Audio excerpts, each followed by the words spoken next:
Hello and welcome to PodCrash number 21. Got the number right for once. Yeah. Today is a CrossFit special because next week we're going to have more cycling episodes than we've ever had. So I'm here to welcome Samantha Briggs and Emma McQuaid. This is an awkward bit where no one ever says hi, but say hi. Hi. So we'll delve into the introductions a little bit more in just a second.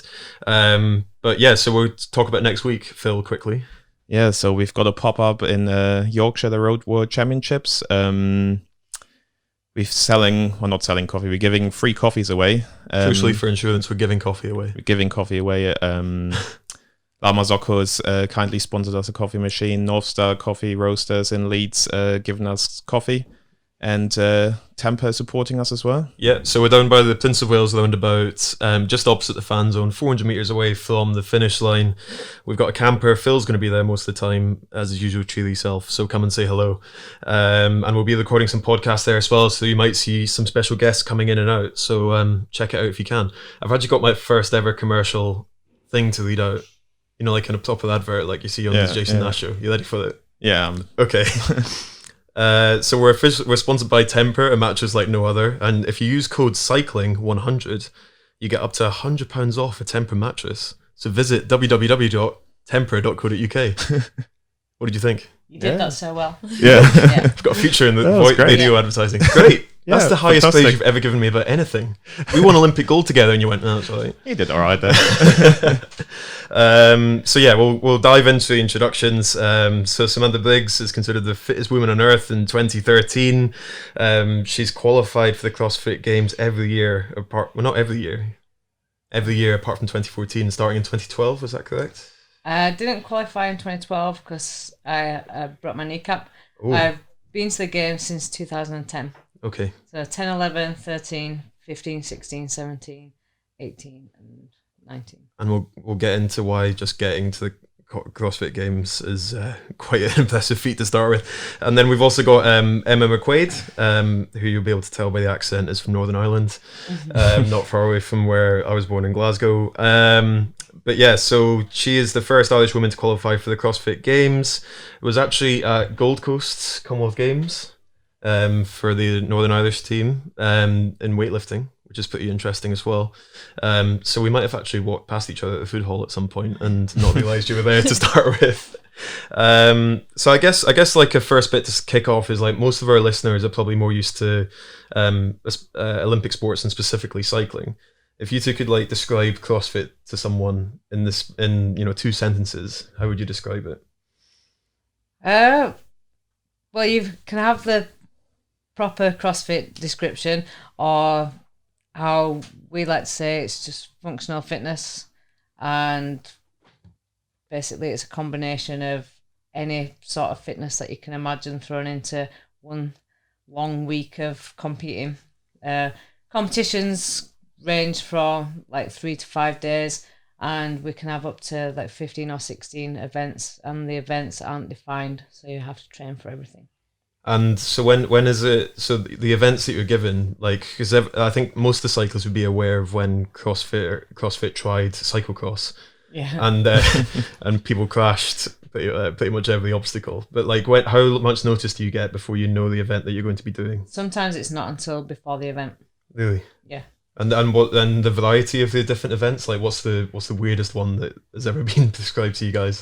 The weirdest one, I think, we did one where the arena had different weight sandbags up the side, so you had to jump over the wall, bring all the sandbags down from one side of the arena, fill a wheelbarrow, run to the other side of the arena, throw the bags over the wall at that side, and then carry the bags all to the top as fast as you could. Oh, so it goes from like established sports to something that's totally made up. Yeah.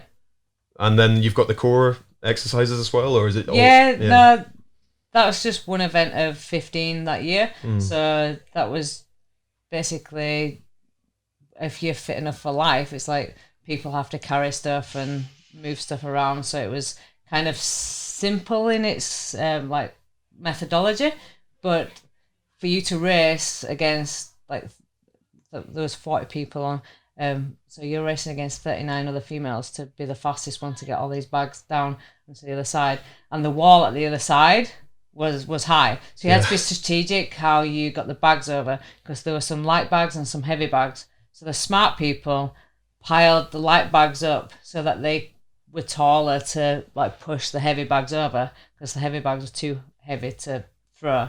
But then you saw some people who had got the light bags over first, and then they were stuck with these heavy bags, not able to get them over. So there was some tactical elements to it. But then you have the traditional things, like it could be a 1 rep max snatch or clean and jerk, or it could be one of the power lifts. But then they can also be thrown in, not just on the run, they could be with other elements. So you may have to run with it, not run with a bar, but you maybe multiple rounds. So for example, one of the events this year at the games, it was 4 rounds of, you had a 600-meter run. You had to do 3 legless rope climbs, and then 7 squat snatches at 60 kilos for the females and 80 or 85 for the males. So it wasn't exactly a light barbell, but you were testing your metabolic pathways by having to run the gymnastics of the legless rope climbs and then like squat snatching under fatigue. So I'm keen to dive in as to how both of you actually found yourself doing CrossFit, because I guess as an Olympic athlete, it seems like it's burst onto the scene and just got more and more popular as the years have gone on. So obviously, like you came to it quite late, I guess. Late in age, but early in years of the sport development. Yeah, and Emma, I believe you used to be a weightlifter, I guess, as well. No, I used to be a quad racer. Oh, no. Wow. Yeah. Okay. So I started CrossFit to get fit for quad racing. Okay. And then obviously it just developed into being my actual main sport in quad racing. So how did it work? How did you find yourself going to the Commonwealth Games doing weightlifting then, and now being back in CrossFit? I never stopped CrossFit. I just got to the Commonwealth through CrossFit. The weightlifting for me would probably be like a stronger point. It came to me quicker than the gymnastics, so just kind of capitalized on that and qualified, went for it. And Sam, we've heard that you were previously a firewoman or fireman or however, fireperson. Firefighter, yeah, that's the best word. But I guess something I want to ask on that is basically like you've always been into sport, so you've always done like football or any kind of thing to keep active. Basically, that's always been a part of your life. Yeah, I did a lot of multiple sports growing up. Football was my main sport, and it was when I moved to Manchester that I retired from football, and I was just looking for something to fill that void. I used to play 5-a-side 2 or 3 times a week, training twice a week, and then matches on a Sunday. So all of a sudden I had all this time on my hands, and so I started running for a club. I started running for Salford. Okay. And then with some of the boys that I worked with, they convinced me to start doing a few amateur triathlons, and so started doing triathlons, did pretty well, qualified age group in both triathlons and duathlons. And somebody recommended doing CrossFit to get stronger for the triathlons. Discovered I was better at CrossFit than I was tries, so pursued CrossFit. What were you like on the bike in the triathlons? I would say I'm a lot better now on the bike than I was at the time. I'd say now I'm a stronger cyclist. I would always come out of the water pretty much last. Pick a few people up on the bike, but the run was my stronger point. Because you're hitting some decent numbers on the bike. Like when I see your Instagram, you're hitting like 280 watts for 20 minutes or something like that. Yeah, the last time I did the test, it was like 3 weeks ago. I got 279 for the 20 minutes. Yeah, and you had I was listening to another podcast you were on, and you said like if you're going through the kind of chronology of your life, sport was always a major part, but you had like a party angle as well. Yeah. I'm quite keen to ask a little bit about that, because I think one of the things that a lot of the athletes in our team struggle with is that they get picked up straight out of school. And when we first moved down, we were based in Fallowfield, which is like student central. So you've basically got every vice you could possibly want surrounding you in this kind of athlete setup. And I think some athletes probably sometimes get to the end of their career and resent that they didn't have that kind of youthful party phase. So how do you think about it, like looking back? Do you think that's made you a more rounded athlete that you've had that that phase, I guess? It's hard to say. I always think that I would have liked to have found CrossFit or found a sport where I could have excelled as well as I have in CrossFit younger. But then I wouldn't have had the experiences that I did have, which has ultimately shaped me. And like now I can like wholeheartedly like dedicate my time to training, and I don't really have that envy of people going out and stuff anymore because I have been through that. So there's two sides of it really, because I am coming to the end of my career span. So if I had have started younger, could have gone longer with it. But then at the same time, I've lasted 10 years in this sport. So that could have been because I've already had the years of partying, and I'm not tempted to do that. It's the same as Chris Hoy, because he went to uni, had his like party times, and he started getting proper into cycling like professionally. And he was 27 or something. Is when he won his first World Championships, and then his career lasted until he was 36. So no, I've retired at 26. 26. But so how does that? So obviously you've got two gyms, and you get a lot of younger athletes coming through. What advice do you give to athletes who maybe have a bit of that craving for that student lifestyle but still want to be successful at CrossFit? Do you say like you have to go off and switch off, or is it just drilled in focus like we are kind of told at the British cycling team?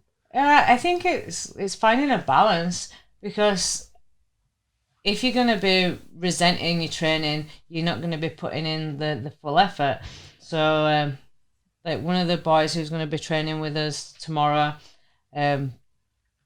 like he has the potential to be like a really good athlete, but he still goes out every now and again and parties. But then he gets that out of his system. He'll go out, he'll have a really good night, and then the next day he'll feel like absolute shit. but then Monday he'll be back in the gym, and he's like, right, I'm dedicated now, I'm training. So sometimes you need that blowout, and it's about finding that balance for you, I think. And what do you guys do to like switch off? Because obviously, like before we came on air, you guys were tucking into some meal prep and all that kind of stuff. It seems like a really kind of regimented lifestyle, probably much more than Phil's is as a current Olympic athlete. Yeah. Are you going to admit that? Oh yeah, 100%. Yeah. So, like, given that you've got that previous kind of life before, do you find that you can commit 100% to the gym, or do you still need downtime?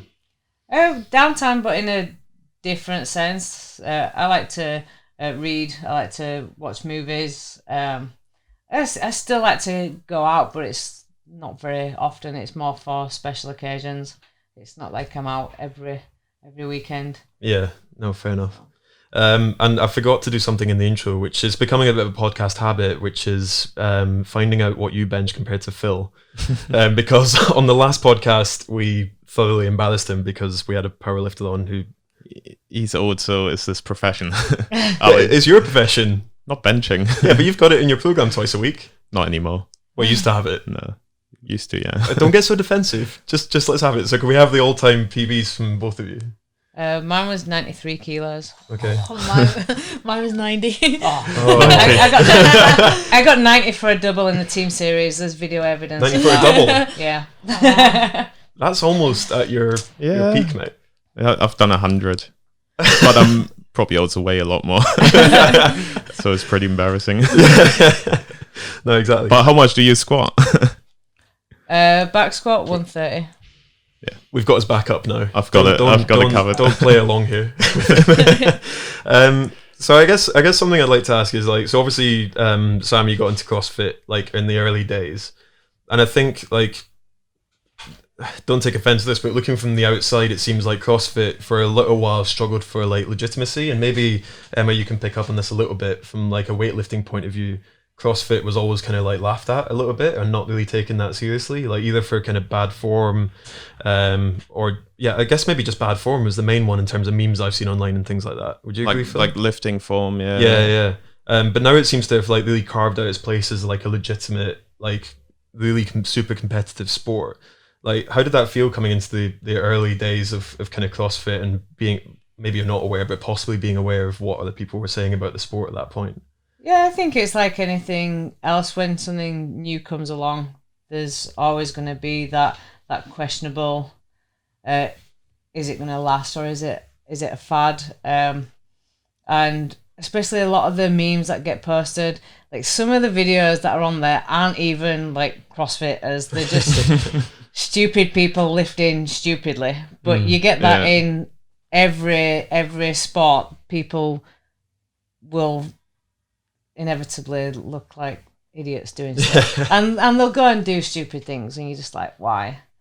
And it's not all CrossFit, but especially in the younger like stages, you would see people like competing who weren't as proficient at the lifts. Sorry, that was my fault. But mainly because the sport was in its infancy, so people hadn't had the top coaching and weren't aware. They were just like, okay, I've got to get this weight overhead, and so they'd get it done anyhow. Whereas now you'll see at the games, the level that it is now, you can't get there by lifting like that. You have to have specialist coaches. You have to be able to lift proficiently, just because the number of people now and the monetary prize that's in CrossFit, it's legitimate. You've got people who are doing this now professionally. Yeah. So you can't get away with being a shit lifter because you're not going to qualify for the games. I think one of the really encouraging things from like a growth perspective, especially for female sport, was that it was equal prize money, and I think that's something that a lot of the older sports really need to tighten up on and do a lot better at. But where do you see kind of CrossFit ending up? Do you think does it have ambitions to be an Olympic sport, or is it quite happy to be separate entity?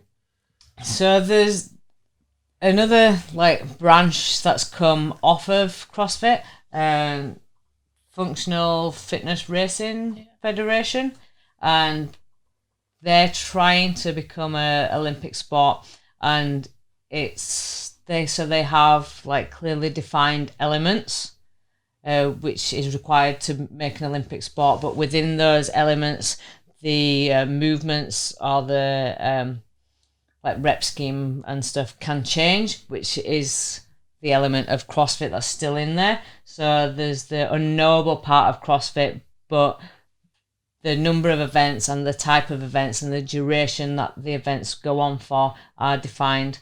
And so they're working hard to become a governing body for the sport and to hopefully become an Olympic sport. That's kind of their aim. CrossFit itself has no desire to become an Olympic sport. It's separate entity. It is what it is. They're testing all these domains, and no, for sure. And I want to pull up on something that you said a little bit earlier about the kind of body awareness aspect.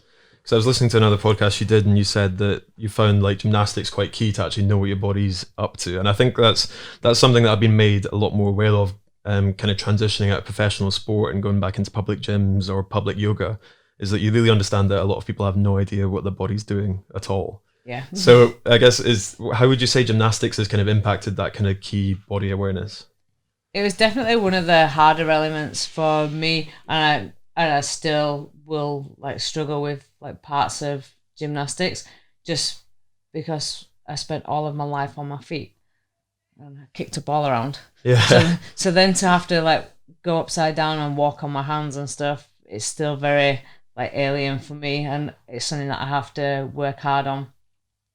And I think like coaching classes and seeing people come in, sometimes it's unbelievable to see how unaware like some people are. You'll demonstrate a movement and they're like doing the complete opposite to what you're doing, and you're bamboozled. You're like, yeah, how are you? Almost like uncoachable at that phase. You need to really drill it back. We kind of found that with our coaching qualifications. Then we had a personal trainer on who used to be a cyclist as well, and she said about having to strip it so far back, where it's just like, imagine you're like sitting on a sofa, and then even further back than that again, because like my brother's here, so I'm going to take the piss out of him, but he got stuck in a cargo net at Go Ape once, and the instructor was shouting at him, "Move your left arm." And literally, that was the only limb that didn't move. It's like you just see him getting tangled more and more and more. So it's funny to see how like unaware people are. But you do a little bit of kind of coaching as well, and you've got your own gym. So how do you kind of tackle that with someone who's really starting from scratch? So we have a good team of coaches, so Yeah. I don't have to.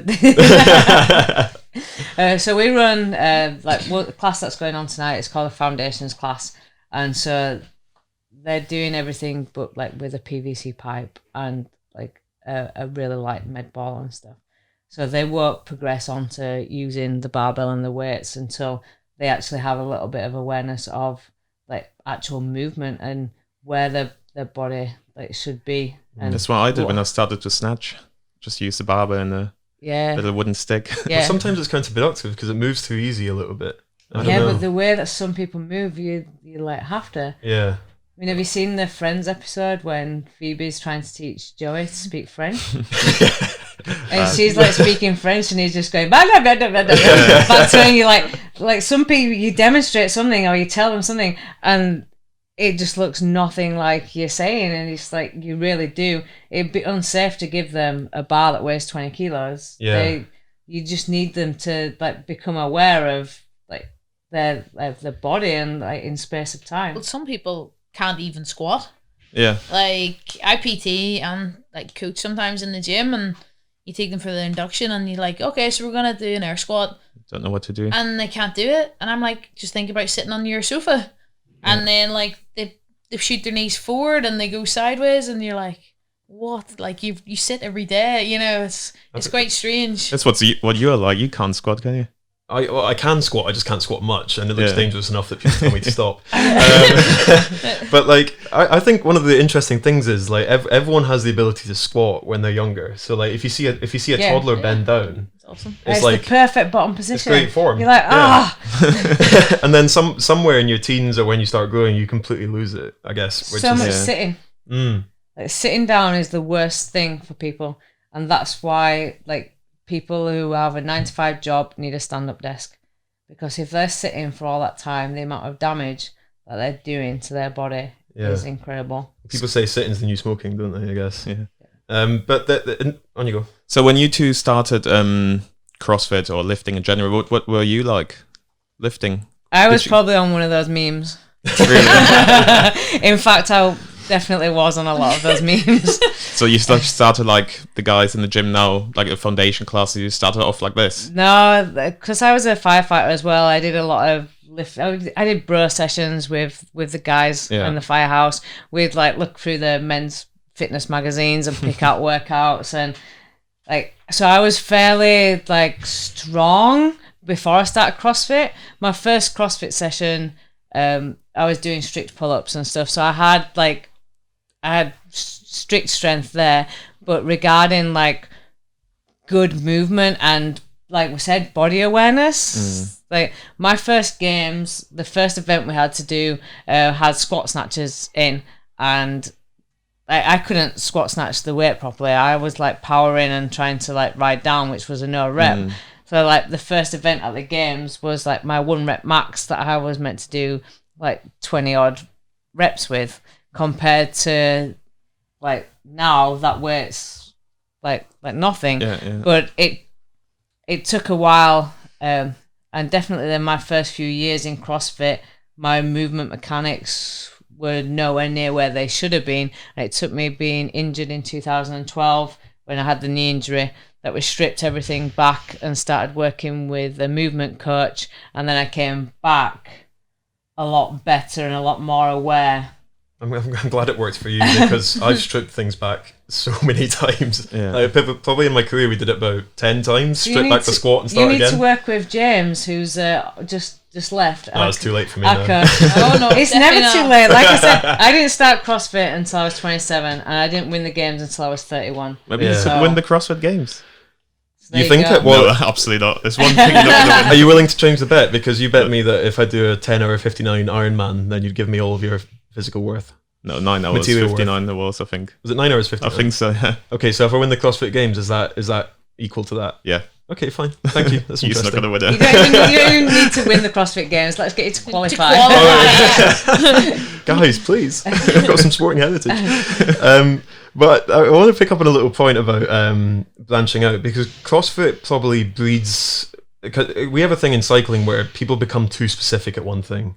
So we had a heptathlete move into cycling, and she definitely became less athletic through becoming a cyclist. Like her hamstrings got a lot tighter, she couldn't lift as much, her jump got worse and all that kind of thing. But CrossFit probably breeds that element of branching out into gymnastics and things like that. Phil, we've seen the man one in New Zealand, Ethan Mitchell, apparently doing bits of like ballet and things like that as well. As well as gymnastics, do you have to be quite creative in how to be ready for an event where you essentially don't know what you're going to be doing? Yeah, I mean, like our training, so we'll have sprint sessions, so we're on the track, we'll have cycling sessions, we'll have swimming sessions, we've got gymnastics, then we've got Olympic lifting, then we've got powerlifting, but then we've got all the strongman elements to it. So that's already like 7 elements that we kind of like bring to our training. And then on top of that, in the run up to the games, or run up to big competitions like Dubai, where they can afford to like throw different sorts of events at you, we then need to like think outside the box. Maybe go paddleboarding, maybe get in a boat and try rowing. You never know what they're gonna like throw at you. You can go to events, and I did a competition in Iceland, and we had a mountain run. It was like basically you sat at the bottom of the mountain, and it was first one up.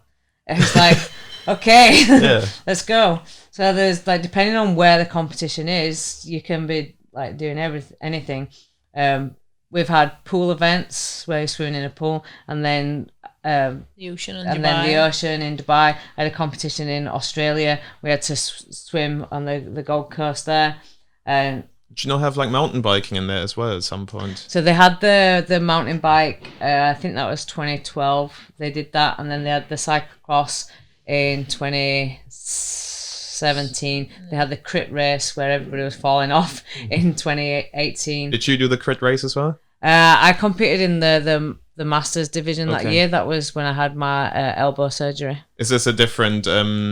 you do different exercises then, or are you doing the same stuff? No, because the Masters is older, so you get less events, and you're kind of like off to the side. But unfortunately, I had to have elbow surgery just before regionals, so I wasn't able to do regionals to get to the games. So, given the inconsistency of the events that's thrown at you, like to have consistency in this sport is quite an impressive thing, would you say? I guess so. Like the amount of consistency that you've had is something to shout about, or do you always find the top 5, top 10 don't really change? You'll find people like new people come in. There's a lot of, especially over the last couple of years, there has been like a consistent, like kind of like top 10. There'll be like one person will come up, and then one will drop down and stuff. I'd say the guys has probably moved around more. Other than the winner, Matt Fraser, the guys probably shuffle around more than the girls with your top 10. But it's one of those things. There's always going to be people kind of aging out or through injury, and new people coming into the sport. Yeah. I guess like one of the things we want to ask is like both of your like introduction to the sport and where it's heading now. So in like track cycling, it's a bit of a controversial question, but we always get asked like if Chris Hoy was in the sport today, how would he do? And I'm kind of thinking, well, he had the like attitude to be able to go faster, but the times have gone so much quicker since he was in the sport. So like, I don't know, to get a bit nerdy about it, 10.0 used to be a really impressive time, and now people are bashing out 10.2s, 10.3s, 9.3s, 9.2s and things like that. So I'm pretty happy I'm out of it, but Phil's struggling. So has the sport continued to progress in that sense? Are we seeing like amazing lifts compared to when, especially Sam, when you started in CrossFit? Yeah, it's definitely, like I was saying before, the first event that I had at the Games in 2010 was like snatches it was like 43 kilos, and that was like pretty much my 1 rep max at the time. And like now we do workouts, and you're expecting to do multiple reps at between like 60 and 70 kilos for a female. The guys are expecting to do multiple reps at like 100 kilos.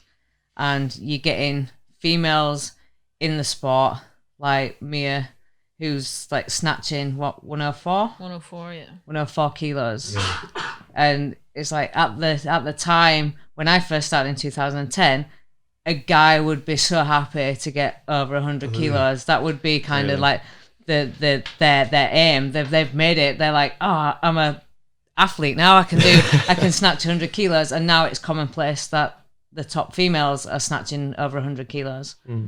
It's very similar to cycling, where now the girls are doing times the guys did maybe like 10 years ago. Well, that's the time period. It was like 2010, like compared to like now we're approaching the 2020 season, and it's like it's just taken that time that the people are just getting stronger and faster, so the events are having to change to challenge people more, to showcase that. Do you think that it's more the reason because the sport has become more professional as well? Yeah, definitely, and it's attracts more people, and the more people that are attracted to the sport, you're going to get those who are genetically gifted and trained in previous other sports who are stronger or faster, and then it forces those who are already in the sport to up their game to try and compete against them to try and get stronger and faster. In the weightlifting gym we train in Australia, in Brisbane. Cougars gym. One of the girls that started lifting there was a member of the club. She done the CrossFit Games, and she also did the Olympics in weightlifting. What's her name? She did Olympics in weightlifting, and then did CrossFit Games. Yeah, was that Tia? Yeah, probably. Yeah. So we train in her gym. So you see some guys from Olympic sports now. Yeah, it's a good crossover. Or weightlifting going into CrossFit. So Tia, who's won the games the last 3 years, took gold at the Commonwealth in lifting, and she lifted at Rio. Yeah, it's amazing. I also want to touch on like what it means to be a professional kind of CrossFit athlete, I guess, because for us it's fairly simple with lottery funding. So we get a set amount given by the lottery, and it's based on performance and stuff like that. But you guys are obviously purely commercial. And then Emma, obviously you're doing other bits and pieces with PTing and things like that. And Sam, I know you like to be busy, but you've got other kind of ventures on the go as well. Like, does it always have to be a bit of give and take, or is there solely professional CrossFit athletes out there? And if they are they relying purely on prize money, or is it commercial partnerships as well? Sponsorship. Always sponsorship. Yeah. There's a few athletes that are in the position with sponsorships that they don't have to do anything else. They can train full time, and then there's other athletes where their lifestyle will be supplemented with sponsorships. And you'll find that the majority of those will then supplement that with either coaching in a gym or something similar to that, where they can choose their hours, and they're already in the gym training, so it might just be an extra 1 or 2 hours on top of that. Has the introduction of professional athletes changed the sport, in your opinion, at all? Because I think some with the introduction with lottery funding, a lot of people have felt that maybe like there's not big money to be made in lottery, but it's become a bit more about the money and a little bit less about doing the sport because you love it. So I guess when you started, it was hard to make ends meet as a professional. That's why I was a firefighter at the same. Yeah. I was a full-time firefighter. We opened up this gym, and I was coaching any spare hours, and then I was trying to train full-time as well. And doing nights as well. Yeah. So it was pretty busy at that time. Yeah. But I definitely wouldn't be able to sustain that now and be able to compete at the level that's required at the games now. At the time, a lot of people would have secondary jobs and would be training on top of that, and I suppose that shows you the level that the competitors were. And then as more money came into the sport, people were doing it then as a full-time career. That's like we were saying about how the levels have been raised. And so without that professionalism coming into the sport, we wouldn't have seen the growth and improvement in the sport. I think one of the things I think our listeners would be really interested in, and please don't take offense to this, but is like kind of your longevity as an athlete. The fact that you're, if you want to tell us your age, you can. If not, that's fine. I always feel a bit awkward at this situation. I'm 37. 37, okay. Think. You think? I always forget. You said you were 21 earlier, or 26. No, that was it. Yeah. I wish. But like. That's an incredible kind of achievement to still be kind of pushing boundaries at that age. I guess. And so what do you put that down to? Like, is it kind of the overcoming injuries? Is it the party atmosphere when you're younger? Is it just kind of giving everything a go when you're younger? Like, what do you put that success down to? I sleep 10 to 12 hours a night. 12 hours. It's nearly her bedtime. Is it? It is, yeah. Oh, right, okay. I think different things. I definitely try and take care of my body. Definitely recovery, and just it comes down to, I think, like you were saying about the variety that's in CrossFit. Because you're not specialising in one area, you're not beating down one set of particular muscles or one domain, or like you're in one plane. So even though I have had injuries in the sport, I think if you're going to compete like I have for 10 years at the top of a sport, you are going to get injured. It's part and parcel. But I've been able to bounce back from these injuries just by being smart, training smart, looking after myself, and recovery is definitely key. Would you say you've always looked after yourself as an athlete, or has there definitely been times when you've pushed too far? We had a laugh there, by the way. So maybe there's a. I think there's been times when I've pushed too far, and I definitely think, especially in the early stages of my career, and I think that's why I had the injury and had to pull out from the games in 2012. I was pushing through when I shouldn't have been pushing through. When I think she was laughing because when I broke my elbow, we strapped it up. Strapped up a broken elbow. And she judged me. Strapping can fix a lot. But. Yeah, she judged me, and I did the qualifiers to go to the Masters Games. I was having surgery the next day. It's so like, totally fine then, yeah. It's like, it'll be fine. If I can get through it, it'll be fine because it's getting fixed tomorrow. Do you still wake up in the morning sometimes, like with a sore back or something, and then you just foam roll a little bit and then it's fine? Or you just wake up with nothing? Our coach didn't let us foam roll. No, I tend to be fine. You have like little niggles. Like I said, like my knee's been a little bit bad at the moment. So you just adjust training and make sure you get treatment. And that's why my coach was here. He was working with me last night and today to look at why my knee's hurting. And so he's assessing my movement to see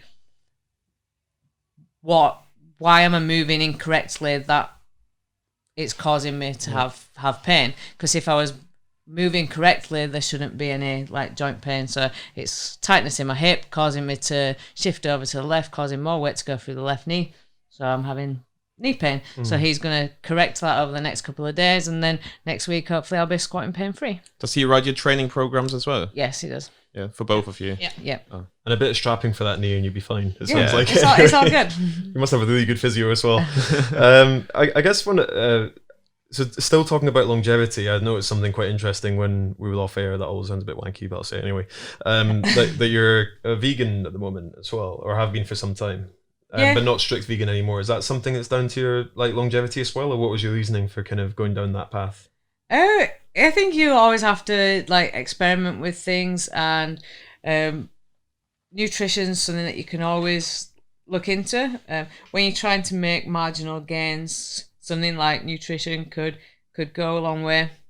And I was just having some digestion issues, and we went completely vegan for 3 months, just cut everything out, kind of a reset, and then added a few things in, and I just didn't fancy eating meat after like cutting it out. And it was only recently, probably about 2-3 months ago, I started adding fish back in. Really enjoyed that back in my diet, and it was actually only 2 weeks ago that I had meat for the first time. Oh, really? And did your body kind of go into shock when it had meat for the first time? Because a lot of vegans say that when they slip up, they end up with a lot of stomach issues. After that. I was completely fine. The only thing that I found, so I don't want to eat during the day meat. I had some chicken. It just felt really heavy. Whereas if I have a vegan meal during the day, I'm good to go on my next training session, not belching anything back up. Phil, you're a big belcher. So it could be the meat. It could be the meat, yeah. Could be. It's not your spasming tummy, it's the meat. Yeah, I have like proper problems with if I do a hard effort, like throwing up. Yeah. So I throw up like on a race day probably 3 times, 4 times. Yeah. Until like disgusting. settles. Yeah, it's horrible. Like I'm scared of racing because I'm throwing up. I'm scared of training because I know I'm gonna throw up. So it's probably not good for your head. But Phil sets up a competition is always like his shoes, his helmet, and a bin bag just in case. Just in I case need it's to have gonna a come bin back bag up. after I come down from my bike just to make sure I'm safe. So maybe you should try like Yeah. plant-based during the day, just have like meat at night. Yeah, some things. So gluten isn't good for me. So if I just eat no gluten or just porridge for example, I'm fine. So I found out recently. It's becoming a bigger thing, I think. But I'd say the kind of newer sports like kind of CrossFit, X Games, ultra endurance athletes and stuff like that are more open to it. Because I can you think of any athletes in the Olympic system that are vegan at the moment? I guess Lizzie Armitstead. Oh, She's she's vegan. vegetarian. Yeah. I don't know anyone. But it's like what you were saying after the Commonwealth Games, the food. Yeah, after the eating in the training hall for 3 weeks, I came home and that's what put me off meat. It was just like how greasy it was, and my skin was really bad, my stomach was really bad, and that's what put me vegan. And then I just realized it actually worked better for me. So I'm kind of the same as Sam, just introducing small things back into my diet, and it's not going well. So I think unfortunately I'm gonna be stuck vegan. I think. Do you supplement with like protein shakes to get your protein in, or? Like I would have quite a lot of quinoa, so that's quite high in protein. So I don't really have an issue, getting the protein sources in that way. This is where I feel really embarrassed that I did a Usain Bolt and had a McDonald's before the Olympic final. Yeah. If we're complaining about greasy food hall, I thought the food hall was amazing. No, Not a fan. I didn't. My skin and everything in my stomach, I ended up going up like 3.5 kilos whenever I was trying to stay at 63 kilos for a weight class. So it wasn't ideal for me. No, it wasn't. Yeah. Oh jeez. Well, there's no more free McDonald's at the Olympics anyway because they've cut it, unfortunately. Well, you also had he was racing his teammate in the final. Yeah, we both had McDonald's together, so we we both kind had of McDonald's together, so it was fair. went down together. Yeah. I feel like really. Something that we'd You do the same. we'd do something like We that. would Like, do something we've got to go stupid. against each other. Okay, we've got to do this first. Yeah. This is probably one of the final points, which I think is quite nice about having both of you guys in here. Is maybe the camaraderie element of CrossFit. Is that something? So obviously, both of you have done different sports. Do you find that CrossFit's quite a friendly environment? It's like you save your competitive side for when you're competing, I guess, and off the field of competition or whatever. It's very much friends. Yeah, I'd say that like through CrossFit, I've made some like really good friends that I'll stay with me for life. I'm going over to Australia in January, and I'm going to be staying with Cara Saunders, or used to be Cara Webb. It's like I've stayed with her. This will be the 3rd time that I've been to Australia, and she's put me up in her house. Really? And she's been my competitor since 2013. And there's no kind of looking over the shoulder, seeing what you're eating, or is it all just pretty much an open book? It's like, this is what I'm doing, and you're free to join. It's all cool. It's like she opened up a house for me. She's like, you can't get a hotel, come and stay with me. But that's what it's like. We have a laugh backstage, and it's kind of relaxed in training. And then when we need to, that's when the switch flicks, and you're like, right, okay, now I've got to try and beat you. And then afterwards, it's like, now we can have a drink with each other.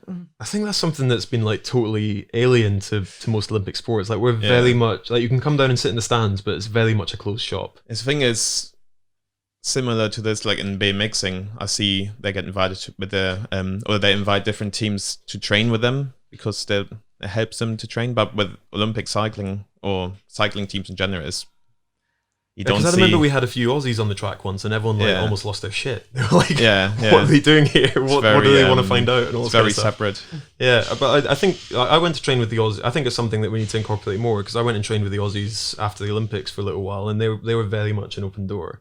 And I think that's something that's maybe missing from our sport, is that, so do you ever feel like that's a disadvantage, or do you feel that's an advantage? I think that the people you share your training so publicly. I don't think there should be like secrets. Like for me, if somebody's better than me, I want to train with them and try get better. And it's equally that I would welcome people to come and train with me, who may not be at that level yet, but if they train with me and get better, they're only going to push me to get better again. So it's not like you shouldn't fear somebody becoming to your level, because it can only force you to work harder to still try and beat them. I think personally we don't. It's just never been facilitated, I guess. I mean, like sometimes the internal competition within the team is definitely there. So in the lead up to the last Olympics, I was chasing you and Jason, and that was a great thing because those two were faster than me, and I had to be as fast as them. Yeah. So we still got that chasing element, and sometimes the competition just to get the jersey can be harder than actually getting to the start line. Yeah. But no, I'm a big believer in kind of having a bit more of an open book and sharing and collaborating and all that kind of thing. Yeah. So I guess it'd be really good, as we started to kind of wind up, it'd be really good to hear like what's up next for you guys. Like what does the future hold, I guess?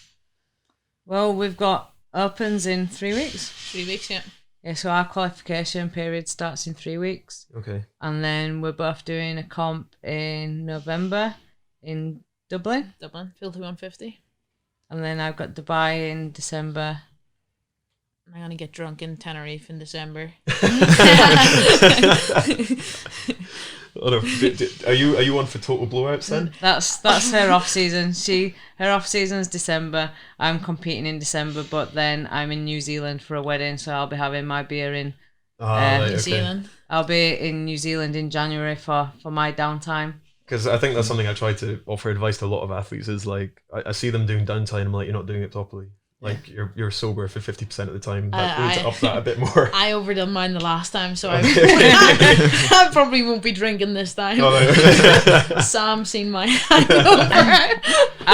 After the games, we went out with a few of the guys who see PTs who are all like quad racers and bike racers, and the next day she was meant to take me to the airport. I got up, I was doing cardio in the morning. She has like a garage gym, so I went out into the gym and I was doing some cardio, and I heard the door open and I was like, she's joining me for cardio. I'm like, surprised. She was a bit drunk last night, and she only came in, what time are you flying? Okay, and walked back out, and then her mother-in-law ended up having to take me to the airport. Every time she got up off the sofa, she had to be sick. There's nothing worse than that. Nothing worse. Yeah, so I'll probably be drinking water off season this time. But you get a few beers in you or drinks. Give it 2 days and that beer will look pretty tempting. I had like a 12-day hangover, so I don't think I will. I'm gonna give myself alcohol poisoning. That's smashing. But thanks very much, guys, for coming on, and like we wish you all the best with all the projects you're coming up, especially Tenerife. Don't hold back. Get stuck in, please. So you guys are welcome to like push any of the sponsors you might have, or give any shout outs to Twitter handles and social media handles, gyms and things like maybe that as well, or gyms. Yeah. Well, we're at Train Manchester right now. Anybody wants to check out CrossFit? Okay. Come on down. We've got 2 locations. The one in the city centre, Castlefields, and the other one by the airport, Heald Green. Okay. My Instagram, biceps like Briggs. Nice, like it. McQuaid 175. And you do some PTing as well, if people want to get a bit of coaching, or you're not taking any new clients, especially not off the back of. You do online programming? Online programming, so the daily grind. So, 1-to-1 coaching for beginners right up to competitors. I wonder if our coach came here when he did CrossFit, Scott. Remember he did it for like a week. Yeah. I think he came here. Yeah. Did he? Yeah. Oh, right, Scott, okay. Yeah, Scott Pollock, our weightlifting coach. Keep an eye out for him. Yeah. So again, this feels a little bit unnatural, but I'm going to do the advert again. So if you want a good night's sleep, so longevity in the sport like I've lasted. Oh, this is amazing. I was thinking we're going to have to manufacture it all 10 next to week. 12 hours sleep. I've got just the mattress for you. So Temper, a mattress like no other. Use code cycling100 for up to £100 off a Temper mattress. Visit www.temper.co.uk to redeem. As I said, we're going to be at the Cycling World Championships in Harrogate next week by the Prince of Wales roundabout. Temper are sponsoring it, as are La Mazzocco and North Star Roast. Phil's going to be there. I'm going to be there. We're going to have other guests as well. You guys are more than welcome, but given the 8 o'clock bedtime, maybe that's not feasible. So yeah, tune in next week. We're going to be putting out a lot of podcasts next week. It's going to be a separate series of we've got like 7 or 8 people confirmed already. So you're going to tease us a few names. We've got complete. You're head. I've got 8 people confirmed. You're head of bookings. So we've got Owen do Lawless Force podcast special, or Vuelta special. Gab's Colin Sturgis. Interestingly, we've got Alan Murchison coming on. Alan Murchison, Michelin star chef, but now the Team GB chef. Also our British cycling. Also very anti-vegan, so we're going to have some points to come back at him on that one. Is he? Yeah, he is. Yeah, it's literally the first page in his book, which he tweeted about and told everyone to buy. Yeah, he also told me mushrooms had nothing in them. So no, but you've got a big thing about mushrooms. Yeah, let's not talk about it. So thank you very much, guys, for coming on, and tune in next week. Thanks. Thanks.